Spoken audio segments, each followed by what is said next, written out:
So the My Singing Monsters 4.1 update has just released, and I'm gonna cover everything in it. First off, the new island, Ethereal Workshop, has finally released. It hosts the triple element ethereals and possibly soon to be quads and the quint. At the moment, there are only 5 monsters: Meebkin, Blarit, Ogler, Gadzooks, and Yurik. However, there will be more, to be specific. 5 more triples, 5 new quads, and maybe a quint. The island also has a brand new breeding and hatching mechanic, attunement and synthesization. Let's start with the attunement structure. As stated in my previous video, this new structure collects ethereal energy from one of the mirror islands and attunes the new critters called Meebs. This Meeb then represents one of the ethereal elements from whichever island you attuned it from. So for example, attuning a Meeb using Mirror Plant Island will give it the plasma element, which can then be used for breeding. But don't worry, you do not actually need any of the mirror islands to attune the Meebs. Onto the synthesizer. Once you have attuned at least 3 separate Meebs, with 3 different elements, you can open the synthesizer and select the 3 elements you want to breed to get the actual monster.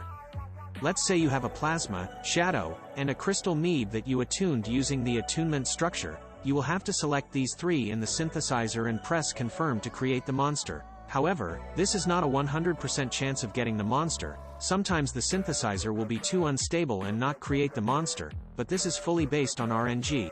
Once you have successfully synthesized the monster, you will be able to place it down and hear its sound. It's quite a confusing mechanic when you first see/hear it, but trust me, it will make more sense the more you see it. Apart from Ethereal Workshop, there were also some other updates.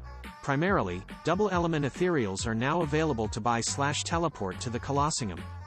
With this comes costumes for all of them, either bought with coins or with diamonds/unlocked in the Colosseum, also stated in my last video. Secondly, Early Ascension and wildcards have been added to Ascending Celestials. Early Ascension is when you spend 90 keys to have a chance to ascend a Celestial before its inventory is complete. This all depends on how many eggs are left to zap and what type of eggs they are. This is also not guaranteed to actually ascend the Celestial you chose, and if unsuccessful, some eggs you already zapped will be lost and you'll be granted a wildcard. A wildcard is a new item that you can use to fill your Ascending Celestial's inventory. Basically, it deducts the amount of diamonds you need to fill it. I gotta say, this new mechanic is bullshit. Finally, they have updated all the Colossi descriptions to include the names given to the Colossals in the Dropping Names event. And that's everything. I'll see you all in the next video and have a good day. Bye bye.